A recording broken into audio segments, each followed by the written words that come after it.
Welcome to the Gay Buddhist Forum, where teachers from all schools of Buddhism offer their perspectives on the Dharma and its application in modern times, especially for LGBTQI audiences. These talks are offered freely to the world and made possible by appreciative listeners. If you would like to support our efforts to share the Dharma with underserved audiences, please visit gaybuddhist.org. There you can donate, find a list of upcoming speakers, or enjoy many hundreds of these recorded talks dating back to 1996. There's a school of Zen called the Fuke school. They play the shakuhachi, which is a bamboo flute. When asked to give a Dharma talk, they play this special kind of music they learn on the shakuhachi. So it's an interesting question, why would they do that, when asked to give a Dharma talk? So if you contrast musical statements with verbal and discursive statements, consider what's going on in your mind, like where your mind is residing. The interesting thing about musical statements is that musical statements are neither true nor false. Okay, they may be ugly or beautiful, but they're not true or false. We may not like a particular piece of music, but we don't call it a false piece of music. So when we're engaged in verbal discourse, that part of our mind appears. It's kind of a checking mind. I agree, I disagree, I partially agree, I partially disagree. That's completely bogus. And that's the kind of mind that is arising. You see, so existence, ultimate existence, is neither true nor false. It is simply present. Yeah. So that's why I start with a piece of music.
It's very nice to be here again and see all of you again. I very much enjoy coming down here. Thank you for inviting me. I appreciate it.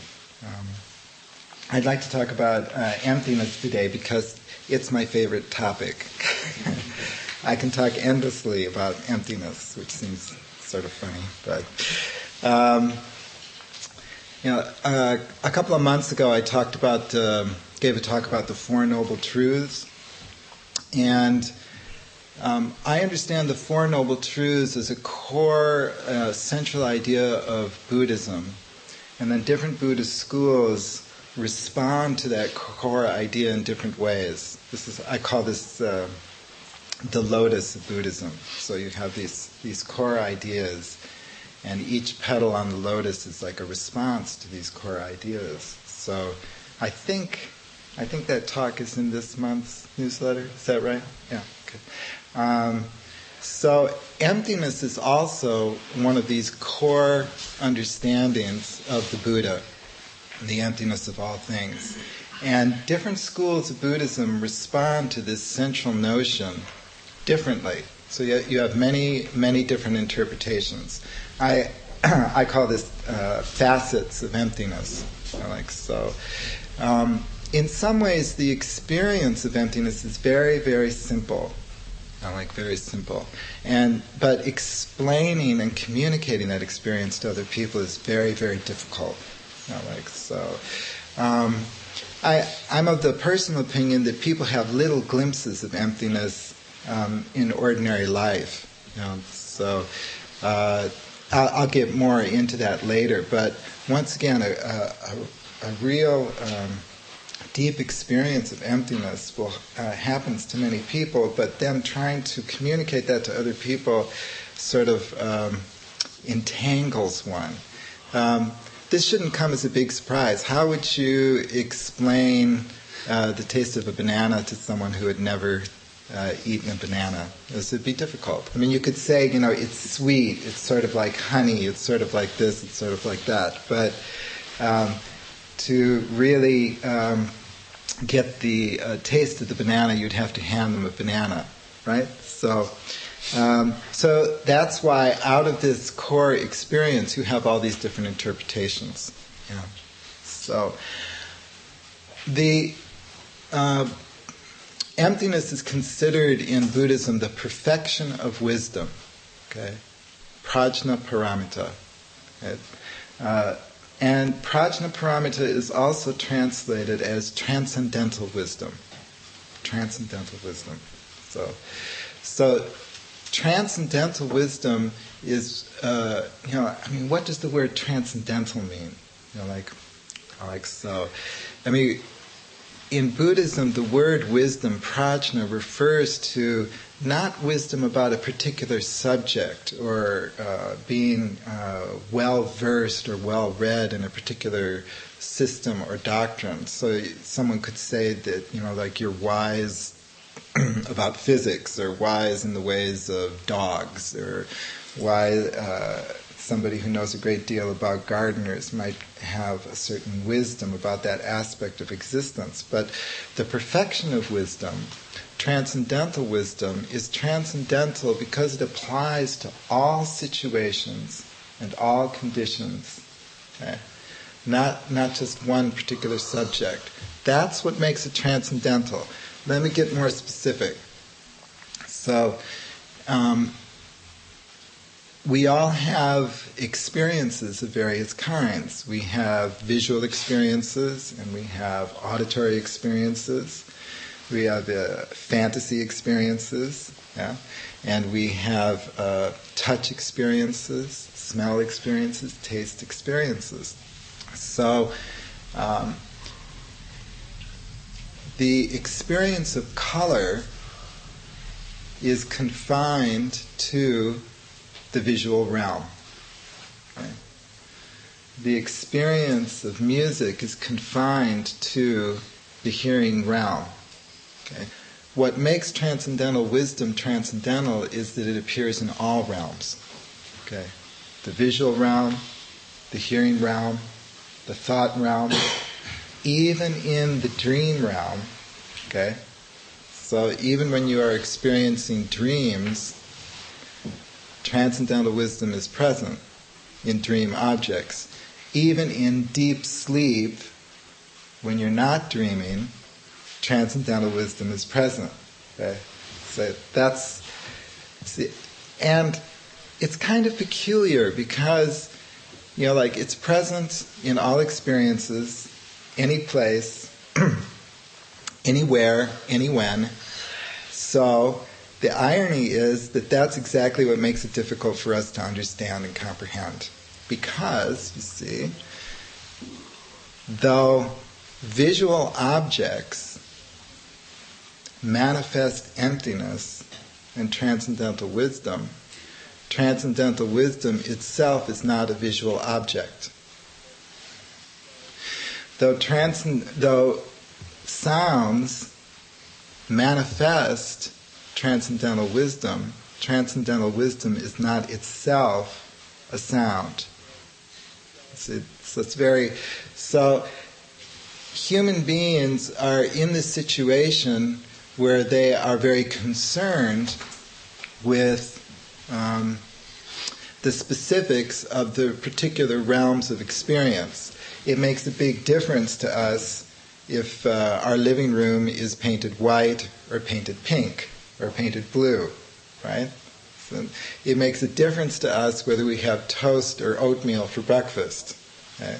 So most of our energy is spent on circumstantial truths of the visual realm, truths of the sonic realm, and that's why we miss the presence of transcendental wisdom. In order to gain access to transcendental wisdom, it requires a shift of focus, a kind of reversal of what's foreground and what's background. It's not exactly that it's hidden. It's a matter of our attention. It's a matter of our attention. I mean, one of the things that meditation does is, like sitting silently in meditation, we are dropping our concerns with circumstantial manifestations. So there's a shift of energy. There's a displacement of foreground and background. Is this clear? Are people following me here? Okay. If you have questions, please ask. So this transcendental wisdom in Buddhism is called emptiness. Okay? Emptiness. Now, emptiness seems like a very, at first seems like a very negative way of expressing it, but there are good reasons to express it in this way. Emptiness, from one perspective, refers to our expectation of how things exist. Okay? So, emptiness does not say that things do not exist. Do not, I know I've said this several times, but it bears repeating, that emptiness does not mean nothingness. Okay? Emptiness refers to the modality in which things exist, their core nature, their primal nature. The reason that it's labeled emptiness is because human beings have a very strong expectation as to the manner in which things exist. That expectation is that things exist separately, on their own terms, by their own effort, okay, or an equivalent or synonym of those kinds of words. Okay. The Buddha's primal insight was dependent origination, and that all things are interconnected. Okay. If you go looking for something that exists independently and separately, you will not find it. But you have that expectation, that inability to find something which exists separately is the emptiness of things, or it is an aspect of the emptiness of things. So, Thich Nhat Hanh gives a very good analogy of this. If you take a glass of water and you throw out the water, you put the glass down, you'll say the glass is empty. Okay? But that doesn't mean that there's nothing in the glass. It means that what you expected to be in the glass is not there. Okay? That is, I mean, say you didn't know that your friend had thrown out the water, and you pick it up, whoop, empty. You know? Actually, there's a lot in the glass. There's air in the glass. There's maybe dust in the glass. You know, like all sorts of things in the glass. You know, maybe there's a fly in the glass. Who knows? You know, like it doesn't mean that there's nothing there. It means that what we expected to be there is not there. The very strong habit of mind among humans is that when they go looking for something separate, okay, they will find it. And if you really go looking, you won't find it.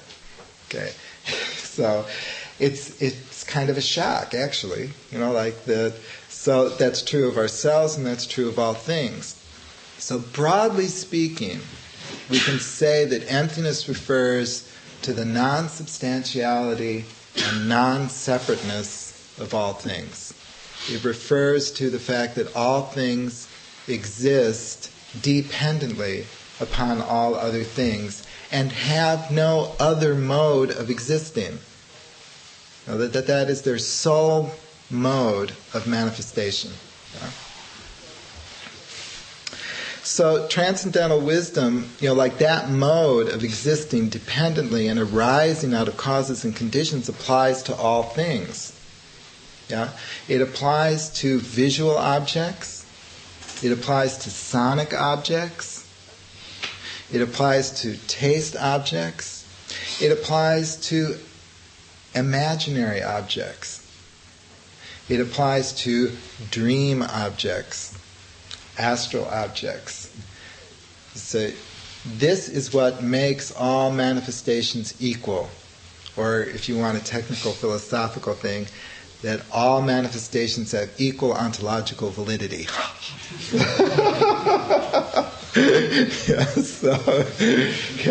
So, like dream objects are objects which appear dependent upon conditions. Yeah? This watch is an object which appears dependent upon conditions. No difference from the point of view of emptiness. Okay? See? So, me, you, the stars, dogs, trees, rocks, deities, dreams, everything arises due to causes and conditions. That is their sole mode of existence. Therefore, they are empty. Empty of what? Empty of anything, any kind of separate existence. Okay. Boy, that's really kind of annoying because you know, the feeling that arises when you first delve into this is that if I don't exist separately, that means I don't exist. And that's not the conclusion. See? It's not that things don't exist, it's that things do not exist separately. Okay? So, but that's a very strong tendency, you know, because we have a very strong investment in our individuality, and we define our individuality as our sense of separately existing. Okay? So it's, yeah. Well, I'm just curious as to take it from a rather abstract realm to a more nuts and bolts realm. Uh-huh. How does that affect a person's way of seeing the world or himself? By saying that he's not separate, that he's interacting with everything else. I mean, in a way, I guess you could say that it gives you more of a sense of connection. Correct. But I don't mean this flippantly, but I mean, why can't people say, who cares? Well, that's true. You could look at it that way, except that a genuine experience of emptiness is very interesting. Produces a sense of gratitude and gratefulness for all of existence. This is one of the getting down to nuts and bolts, you know, like the emotional level. Because think of it this way: my existence, my personal existence, is dependent upon causes and conditions. With every breath I breathe, The whole world sustains my existence. When one has a realization of this, not just the idea of this, but a realization of this through meditative practice, enormous gratitude arises, and one's relationship to all of existence suddenly shifts. When you view yourself as separately existing, it's like you're doing combat with the universe. It's like you got to get out there and man the borders. So and different people draw the border at a different distance from themselves. I mean, some people draw it really real close. And some people have a very big border around them. They include a lot within that border. But wherever someone draws it, they have to defend it. Ultimately, if you're doing combat with the universe wins, like this. But the point is that when you let go of that sense of separation, what arises in its place is an enormous sense of the best word is gratitude, and a sense of profound feeling of how lucky one is. I call it a sense of the gifting nature of existence. So it's like when the food appears in front of me, which allows my existence to continue. Countless beings have made this possible, and here I am. This is a gift. The books I read are a gift. The talks I listen to are a gift. The music I listen to is a gift. And so, every day is filled with these, this rain of generosity. And then, if one stays with that for a while, one has a realization that, maybe one ought to give some of, something back, from all this generosity that has been poured into me. Now maybe it's my turn to give something to the rest of the world. Does that address your question? Very much so. Okay, thank you. Okay. I was just thinking when you were talking about this that one of the reasons that I think for a lot of us, certainly speaking for myself, it's so hard to understand this is because it seems that so much of the basis for the way that we look at the world has been nurtured in the opposite direction. When I think about the world's storytellers, mythology, you always hear this notion that all stories are the same. Who's the guy from Brooklyn? So that almost all myths and stories are the same, right? All over the world. Campbell. And the whole notion that this person's on this journey, and he has to conquer this to go to another realm. It's very much sort of this individual sort of journey that goes against this whole notion that we're all sort of interconnected and we shouldn't be doing battle with the universe, as you say. But in fact, all of the stories that we hear, all of the mythology, does emphasize that we are doing battle. Star Wars, we're all doing battle with the universe. So, the whole culture just seems like worldwide. It goes against that. Is Buddhism like in this little tiny, tiny minority of thinking in the world and the universe that looks at this? Well, that's a very interesting question. I don't think that it's exclusive to Buddhism. Certainly Taoism has very similar insights. And there are spontaneous insights into that vast sense of interconnectedness, which appear all the time in many different traditions. The Buddhist analysis is that the habit force of the mind, which feels that we exist separately, is very, very strong. And so my teacher used to say, you first developed this feeling when you were a rock.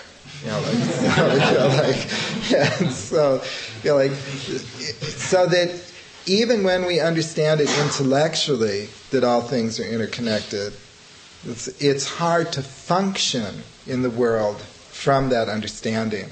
That's why persistent, regular practice is necessary to, I call it the descent of that understanding into the whole body.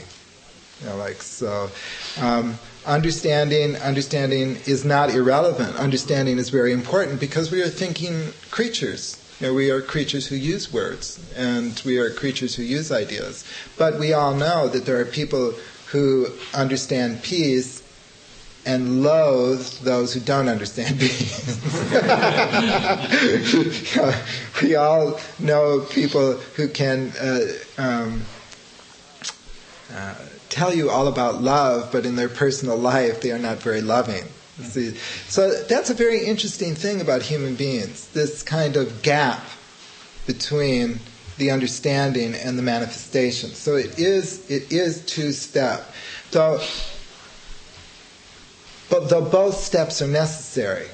In my view, it is necessary to have at least some intellectual or discursive or conceptual understanding as well as practice. The reason is because interconnectedness, understanding interconnectedness without any intellectual grasp can be very, very clumsy, inept. So the story Lama Tarchin likes to tell about this is, someone goes to a friend, they've had a terrible week, everything is going wrong in their life, and so you go to your friend and your friend says, well, I just want to shoot myself. So you go out and get a gun, and you go back and you say, here, I just want to help you. So I feel so strongly connected to you, like that. So that's, in a way, that's a silly example, but it illustrates, what I'm talking about. Like that both are necessary. The food that we have in front of us was brought to us via a huge cycle of interconnectedness, yes. And the sense of gratitude that we experience because of the awareness of that interconnectedness. However, the people and the animals and the plants that brought us this food may not necessarily have that same insight and may not have voluntarily brought that food to our table. Right. So is that experience of gratitude an authentic experience to have? And does this, and part B, does this relate closely to the law of cause and effect, or like the do unto others golden rule sort of concept? I understand exactly what you're saying, and yes, it is an authentic experience. All the more so when you realize how many beings have suffered in order to make this possible. That is what kicks in that other step of wanting to give something back. You see. But the suffering related to the gratitude, being grateful for people to have suffered. No, it's not. It's not gratitude that people are suffering. It's awareness that it is recognition, that in fact has taken place. And where does the gratitude come in? For sustaining your existence. And gratitude is empty, and existence is empty. Absolutely. See, gratitude is the awareness of interconnectedness. So when you feel grateful for something, so imagine right now something you feel very grateful for, there is a feeling that manifests right in the chest. Okay? That is the wisdom of the heart. That's what wisdom of the heart means. That's how you know that wisdom is present. Okay? That would be a non-neutral, non-empty sort of force. So would that be taking us further away from? No, because you are equating emptiness with nothingness. See, emptiness. Empty of what? Always ask yourself, empty of what? Empty of gratitude? No, empty of separation. Empty of the idea that anything exists on its own terms. So gratitude is the awareness of emptiness, or the existence in emptiness. Because gratitude is the awareness of connectedness. That wisdom can be cultivated. This is the point of practice. See? That wisdom of the heart can be cultivated just as much as discriminative consciousness can be cultivated. Okay? So, like if you start with something you feel spontaneous gratitude for, everyone does. Everyone has something they feel grateful for. I like to say that even the worst misanthrope feels grateful for the door that keeps the rest of the world out of his apartment. But I'm serious, see? So that awareness of interconnectedness is the understanding of emptiness, because emptiness means that nothing exists separately. See? Gratitude and emptiness are two names for the same understanding. Gratitude just has sort of a positive spin. Right. Gratitude is the positive side. The reason Buddhism emphasizes the word emptiness is that there's some traditions which emphasize gratitude. The Pure Land tradition is really big on emphasizing the gratitude aspect. But the reason most Buddhist traditions emphasize emptiness is because they're addressing the expectation that we have about how things exist. Their central modality. The expectation is that things exist separately. That you're over there and I'm over here. That this microphone has nothing to do with me. That, like what happens over there, is irrelevant to my existence. Okay? So that habit force is very strong. Okay? So emptiness means that if you investigate that matter, if you try and find something which exists separately, you cannot find it, and that's what things are empty of. Okay? I believe there was a question over here. Yeah. Well, just quick questions. Would that be what beginner's mind is? An emptiness in the sense that you don't walk into a situation with expectations? Yeah. I call that emptiness from the facet of ignorance. So, which is used a lot in Zen. So it goes back to Bodhidharma, and he's talking about don't know mind, or the mind that does not know. It has to do with not clinging to your ideas, and not fixing the world into a particular form, because that's a form of separation, or that's a modality of separation. So yeah, I hadn't thought of that before. Thank you.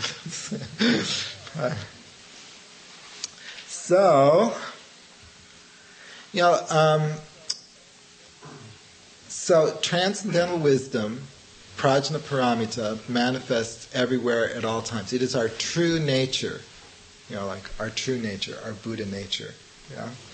So there are many interpretations, and I'd like to talk about a few of them. That's it. How long do I have? Is it till noon? Yeah. Yeah. Okay. Thank you. But before I talk about various interpretations of emptiness, it's good to get a touch of these, because some of them will ring more authentically with you than others. Some of them will be, like you'll be able to say, oh yeah, that makes sense to me. And others will seem, as you said, very abstract, won't be grounded in your own experience. So today and maybe next month I'll continue with these various interpretations of emptiness, if that's all right with people. I can continue it into the next month. But I'd like to talk a little bit about why various interpretations exist, because some of them will seem contradictory, and we can't have that. So, but it has to do, well, let me give an example. Suppose, I live in Sonoma. And suppose I gave you directions about how to get to Sonoma. I said, go across the Golden Gate Bridge, take 101 to Highway 37, 37 to 121, 121 to Highway 12, and there you are. Okay? So that's a way to get to Sonoma. So then somebody else goes, oh no, I don't like that way. If you take the Bay Bridge to Highway 80, then you can go through Richmond, take the Richmond Bridge, then you take 101 all the way up to Santa Rosa, then take Highway 12 from Santa Rosa to Sonoma. Okay. Now another third person says, well, no, I don't like that.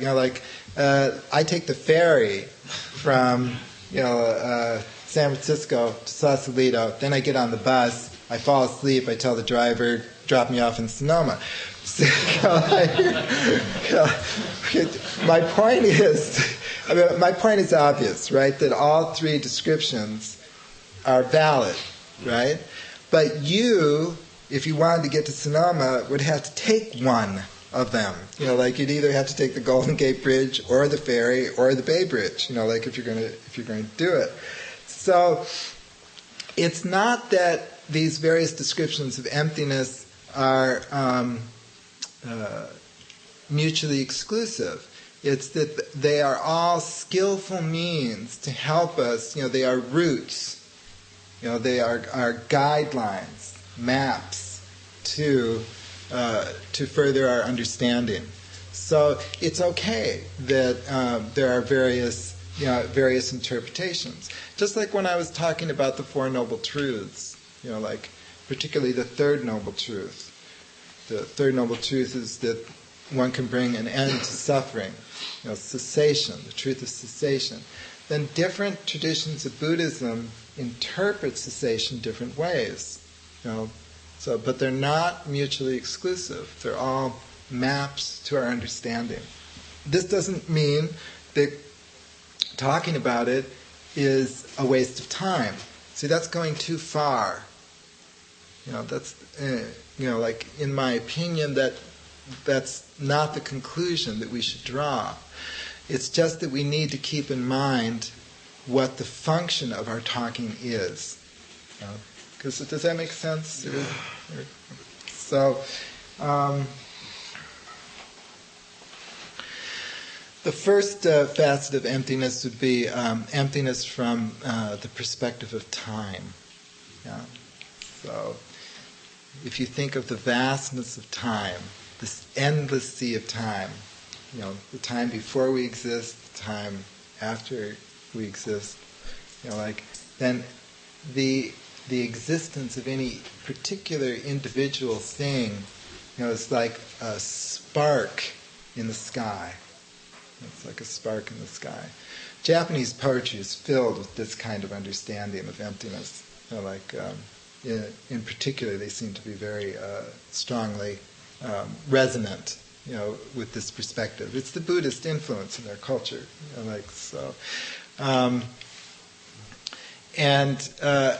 it's one of the most interesting contrasts between Buddhist culture and Western culture is this sense of time.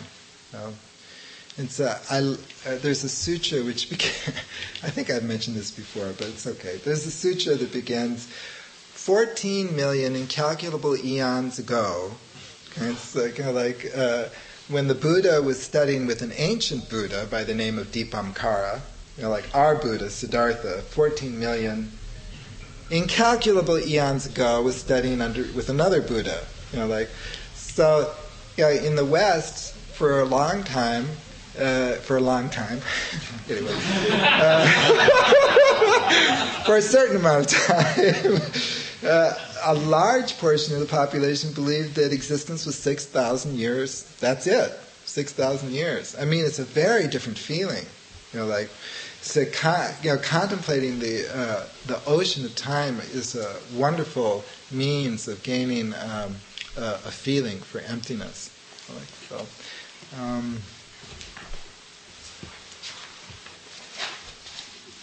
And then there's emptiness. Emptiness as space, from the perspective of space, or the facet of space. One of the Perfection of Wisdom sutras in the Buddhist corpus, the Buddhist canon, there are about 40 sutras which deal with elucidating emptiness. They are wonderful texts. If any of you are interested, I urge you to dive into them. Many of you know the Heart Sutra, where it says, form does not differ from emptiness, emptiness does not differ from form. That is one of the sutras in the Perfection of Wisdom grouping. I consider the Perfection of Wisdom group the heart of the Buddhist canon. In these texts, Perfection of Wisdom texts, they frequently use metaphors to describe emptiness. So emptiness resembles space, or emptiness resembles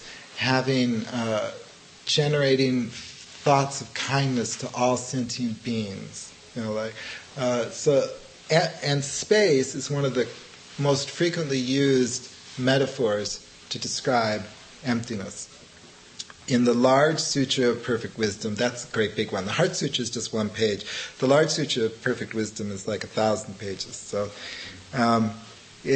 in the Large Sutra on Perfect Wisdom, it says, "As in space, so in this vehicle, there is room for immeasurable, incalculable, and innumerable beings." So emptiness embraces all beings. And why? Because from the non-beingness of beings should the non-beingness of space be known. And from the non-beingness of space should the non-beingness of the great vehicle be known. So, what does that mean?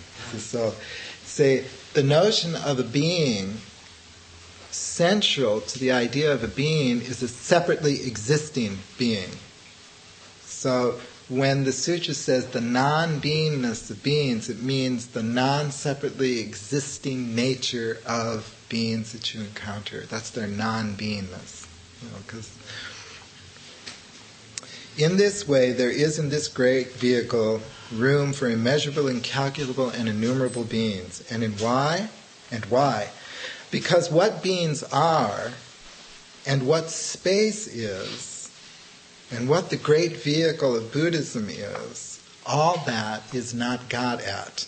So the metaphor they're talking about is ungraspability. See? Emptiness is ungraspable, like space is ungraspable, not got at. Okay? Not got at. So, moreover, Buddhist sutras are very repetitive. Moreover, from the non-beingness of beings should the non-beingness of space be known. From the non-beingness of space should the non-beingness of the great vehicle be known. From the non-beingness of the great vehicle should the non-beingness of the immeasurable, the non-beingness of the incalculable, the non-beingness of the innumerable be known. And why? Because what beings are, what space is, what the great vehicle is, and what is the immeasurable, the incalculable, and the innumerable, all that is not got at, ungraspable. So everything is in this state, I call it this rivering world.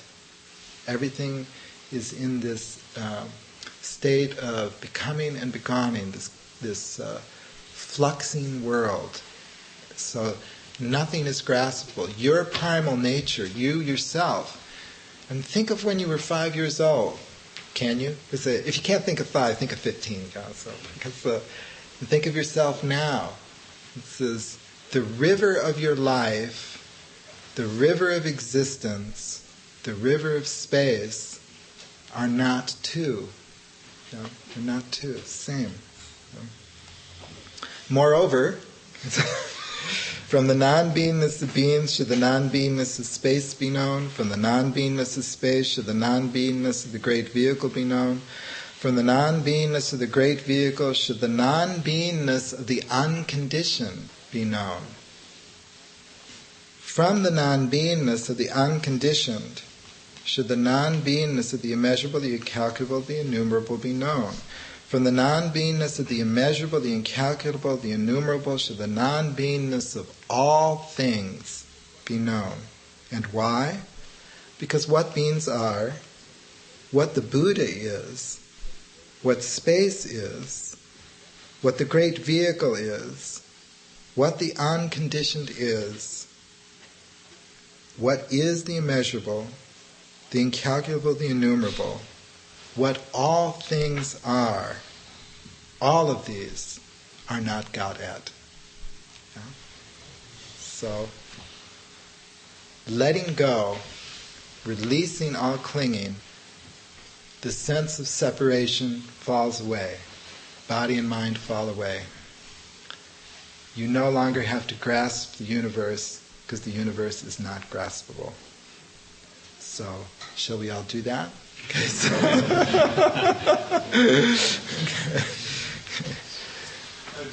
yeah. And it seems like when you do that, when you don't man the borders, you allow the universe to help you even more.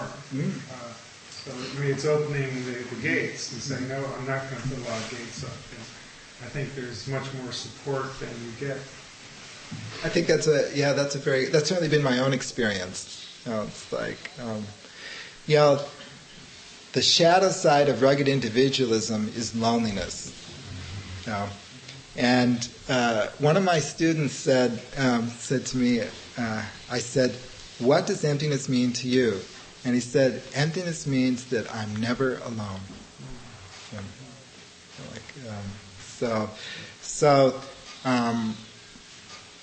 When our body and mind falls away, the 10,000 things become our friends. So, thank you very much. I appreciate it. Thank you for listening to the Gay Buddhist Forum. If you would like to hear several new talks per month and be notified of upcoming speakers so you can participate live, please subscribe to this podcast, like us on Facebook, and join our mailing list by visiting gaybuddhist.org.